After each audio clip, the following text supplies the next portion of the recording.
The Manifesto of the Communist Party by Karl Marx and Friedrich Engels. Chapter 2. Proletarians and Communists. In what relation do the Communists stand to the proletarians as a whole? The Communists do not form a separate party opposed to other working class parties. They have no interests separate and apart from those of the proletariat as a whole. They do not set up any sectarian principles of their own by which to shape and mold the proletarian movement. The Communists are distinguished from the other working class parties by this only. 1. In the national struggle of the proletarians of the different countries, they point out and bring to the front the common interests of the entire proletariat, independently of all nationality. 2. In the various stages of development which the struggle of the working class against the bourgeoisie has to pass through, they always and everywhere represent the interests of the movement as a whole. The Communists, therefore, are on the one hand, practically, the most advanced and resolute section of the working class parties of every country, that section which pushes forward all others. On the other hand, theoretically, they have over the great mass of the proletariat the advantage of clearly understanding the line of march, the conditions, and the ultimate general results of the proletarian movement. The immediate aim of the Communists is the same as that of all the other proletarian parties: formation of the proletariat into a class, overthrow of the bourgeois supremacy, conquest of political power by the proletariat. The theoretical conclusions of the Communists are in no way based on the ideas or principles that have been invented or discovered by this or that would-be universal reformer. They merely express, in general terms, actual relations springing from an existing class struggle, from a historical movement going on under our very eyes. The abolition of existing property relations is not at all a distinctive figure of communism. All property relations in the past have continually been subject to historical change consequent upon the changing historical conditions. The French Revolution, for example, abolished feudal property in favor of bourgeois property. The distinguishing feature of communism is not the abolition of property generally, but the abolition of bourgeois property. But modern bourgeois private property is the final and most complete expression of the system of producing and appropriating products that is based on class antagonisms, on the exploitation of the many by the few. In this sense, the theory of the Communists may be summed up in the single sentence: abolition of private property. We Communists have been reproached with the desire of abolishing the right of personally acquiring property as the fruit of a man's own labor, which property is alleged to be the groundwork of all personal freedom, activity, and independence.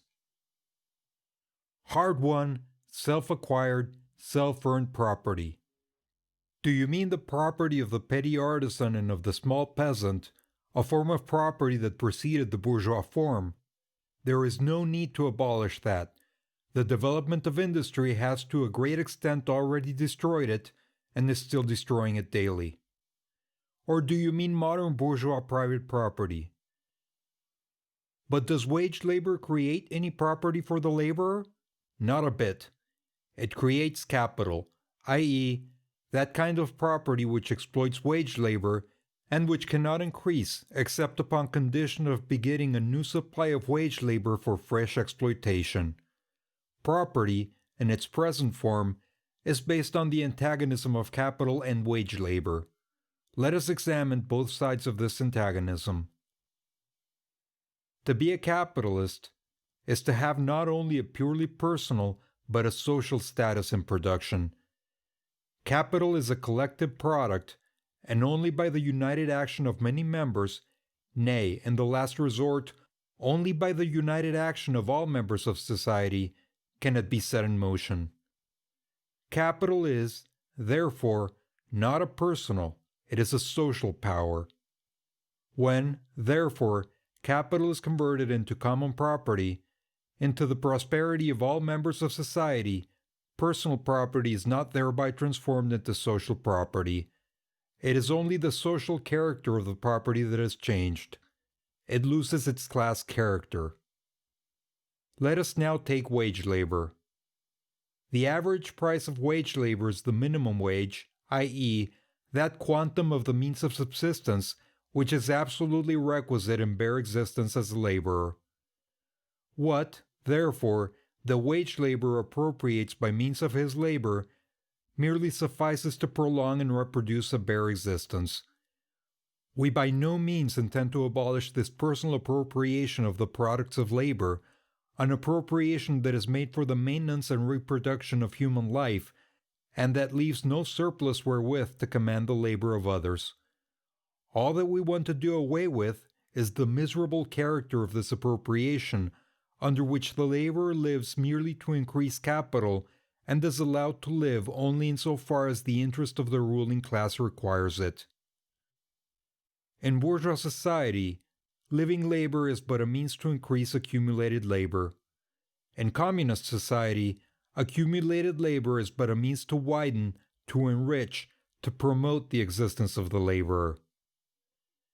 In bourgeois society, therefore, the past dominates the present. In communist society, the present dominates the past.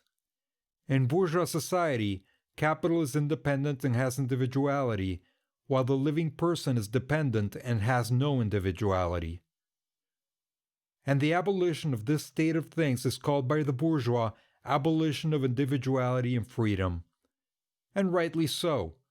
The abolition of bourgeois individuality, bourgeois independence, and bourgeois freedom is undoubtedly aimed at. By freedom is meant, under the present bourgeois conditions of production, free trade, free selling, and buying. But if selling and buying disappears, free selling and buying disappears also. This talk about free selling and buying, and all other brave words of our bourgeoisie about freedom in general, have a meaning, if any, only in contrast with restricted selling and buying, with the fettered traders of the Middle Ages, but have no meaning when opposed to the communistic abolition of buying and selling, of the bourgeois conditions of production, and of the bourgeoisie itself. You are horrified at our intending to do away with private property. But in your existing society, private property is already done away with for 9/10 of the population. Its existence for the few is solely due to its non-existence in the hands of those 9/10. You reproach us, therefore, with intending to do away with a form of property, the necessary condition for whose existence is the non-existence of any property for the immense majority of society. In one word, you reproach us with intending to do away with your property. Precisely so. That is just what we intend. From the moment when labor can no longer be converted into capital, money, or rent, into a social power capable of being monopolized, i.e., from the moment when the individual property can no longer be transformed into bourgeois property, into capital, from that moment, you say individuality vanishes. You must, therefore, confess that by individual you mean no other person than the bourgeois, than the middle-class owner of property. This person must, indeed, be swept out of the way and made impossible. Communism deprives no man of the power to appropriate the products of society. All that it does is to deprive him of the property to subjugate the labor of others by means of such appropriation. It has been objected that upon the abolition of private property all work will cease, and universal laziness will overtake us. According to this, bourgeois society ought long ago to have gone to the dogs through sheer idleness, for those of its members who work acquire nothing, and those who acquire anything do not work. The whole of this objection is but another expression of the tautology, that there can no longer be any wage labor when there is no longer any capital. All objections urged against the communistic mode of producing and appropriating material products have, in the same way, been urged against the communistic modes of producing and appropriating intellectual products. Just as, to the bourgeois, the disappearance of class property is the disappearance of production itself, so the disappearance of class culture is to him identical with the disappearance of all culture. That culture, the loss of which he laments, is, for the enormous majority, a mere training to act as a machine. But don't wrangle with us so long as you apply, to our intended abolition of bourgeois property, the standard of your bourgeois notions of freedom, culture, law, etc. Your very ideas are but the outgrowth of the conditions of your bourgeois production and bourgeois property, just as your jurisprudence is but the will of your class made into a law for all, a will whose essential character and direction are determined by the economical conditions of existence of your class. The selfish misconception that induces you to transform into eternal laws of nature and of reason the social forms springing from your present mode of production and form of property, historical relations that rise and disappear in the progress of production, this misconception you share with every ruling class that has preceded you. What you see clearly in the case of ancient property, what you admit in the case of feudal property, you are of course forbidden to admit in the case of your own bourgeois form of property. Abolition of the family. Even the most radical flare-up at this infamous proposal of the communists. On what foundation is the present family, the bourgeois family, based? On capital, on private gain. In its completely developed form, this family exists only among the bourgeoisie. But this state of things finds its complement in the practical absence of the family among the proletarians and in public prostitution. The bourgeois family will vanish as a matter of course when its complement vanishes, and both will vanish with the vanishing of capital. Do you charge us with wanting to stop the exploitation of children by their parents? To this crime we plead guilty. But, you will say, we destroy the most hallowed of relations when we replace home education by social. And your education, is not that also social and determined by the social conditions under which you educate, by the intervention, direct or indirect, of society, by means of schools, etc.? The communists have not invented the intervention of society in education. They do but seek to alter the character of that intervention and to rescue the education from the influence of the ruling class.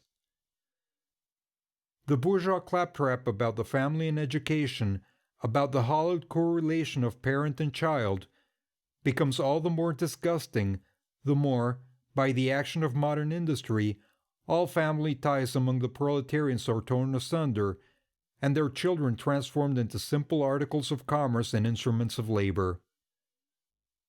But you communists would introduce community of women, screams the whole bourgeoisie in chorus. The bourgeois sees in his wife a mere instrument of production. He hears that the instruments of production are to be exploited in common, and naturally can come to no other conclusion than that the lot of being common to all will likewise fall to the women. He has not even a suspicion that the real point is to do away with the status of women as mere instruments of production. For the rest, nothing is more ridiculous than the virtuous indignation of our bourgeois at the community of women which, they pretend, is to be openly and officially established by the communists. The communists have no need to introduce community of women. It has existed almost from time immemorial. Our bourgeois, not content with having the wives and daughters of their proletarians at their disposal, not to speak of common prostitutes, take the greatest pleasure in seducing each other's wives. Bourgeois marriage is in reality a system of wives in common, and thus, at the most, what the communists might possibly be reproached with is that they desire to introduce, in substitution for a hypocritically concealed, an open legalized community of women. For the rest, it is self-evident that the abolition of the present system of production must bring with it the abolition of the community of women springing from that system, i.e., of prostitution both public and private. The communists are further reproached with desiring to abolish countries and nationality. The working men have no country. We cannot take from them what they have not got.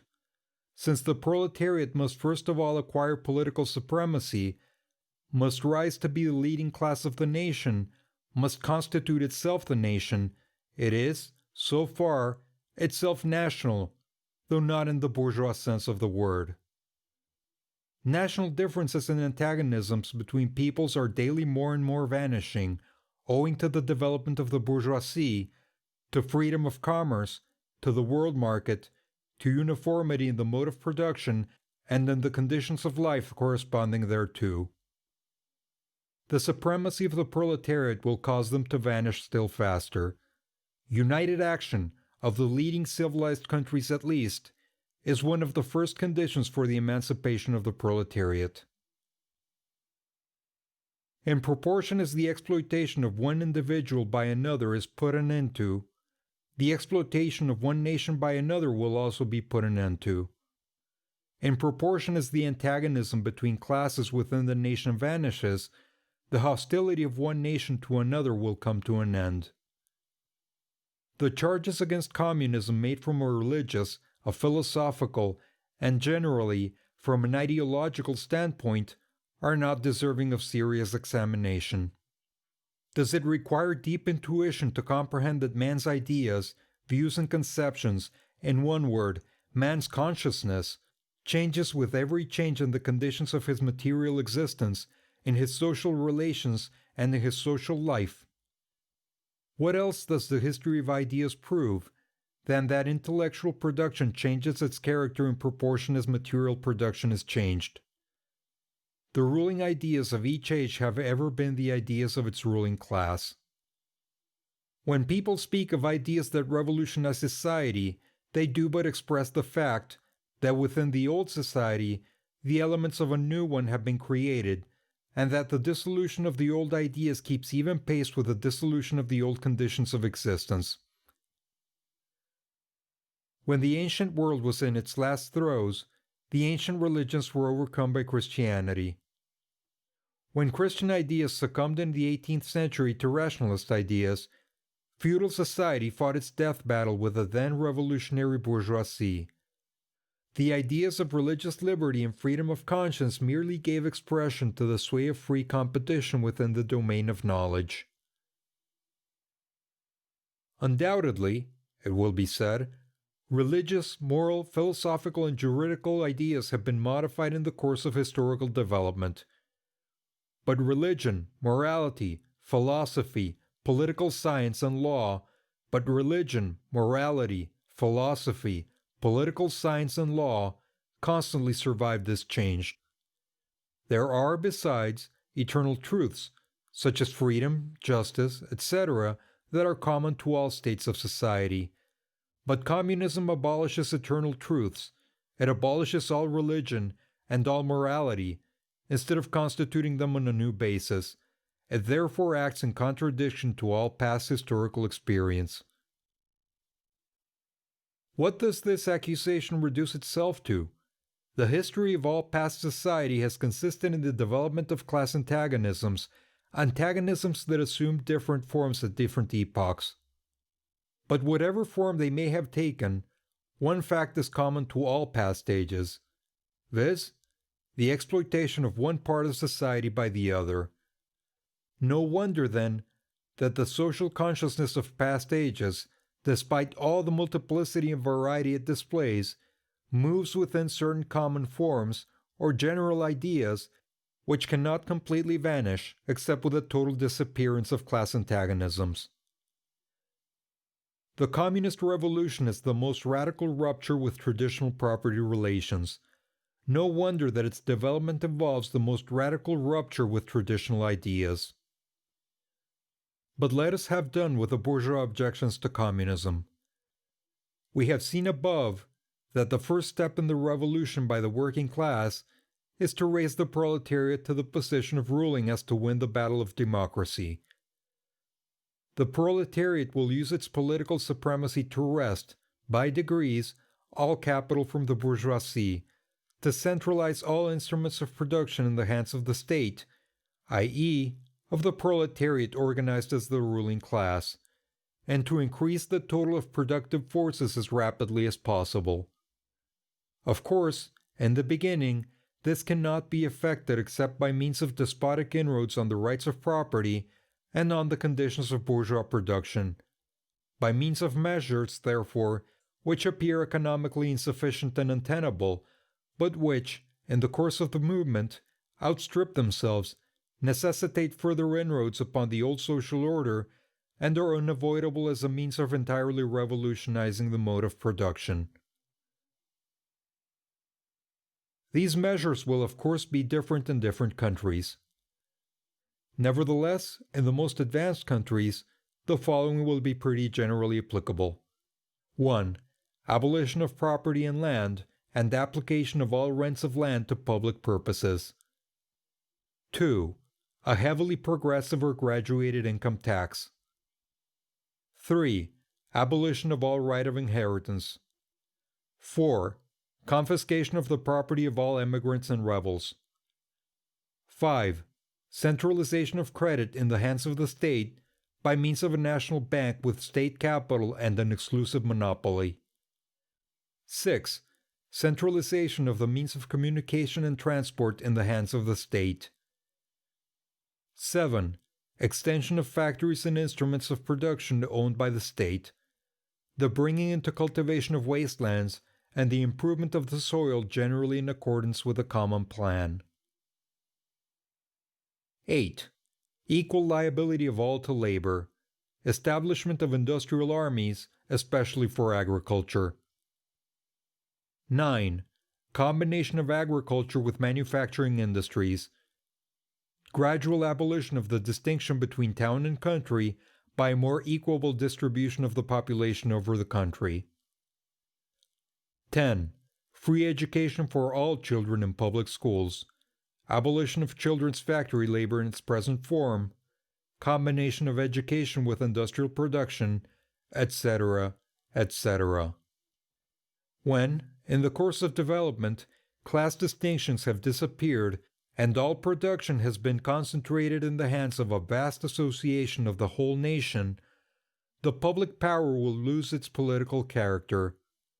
Political power, properly so called, is merely the organized power of one class for oppressing another. If the proletariat during its contest with the bourgeoisie is compelled, by the force of circumstances, to organize itself as a class, if, by means of a revolution, it makes itself the ruling class, and, as such, sweeps away by force the old conditions of production, then it will, along with these conditions, have swept away the conditions for the existence of class antagonisms and of classes generally, and will thereby have abolished its own supremacy as a class. In place of the old bourgeois society, with its classes and class antagonisms, we shall have an association in which the free development of each is the condition for the free development of all.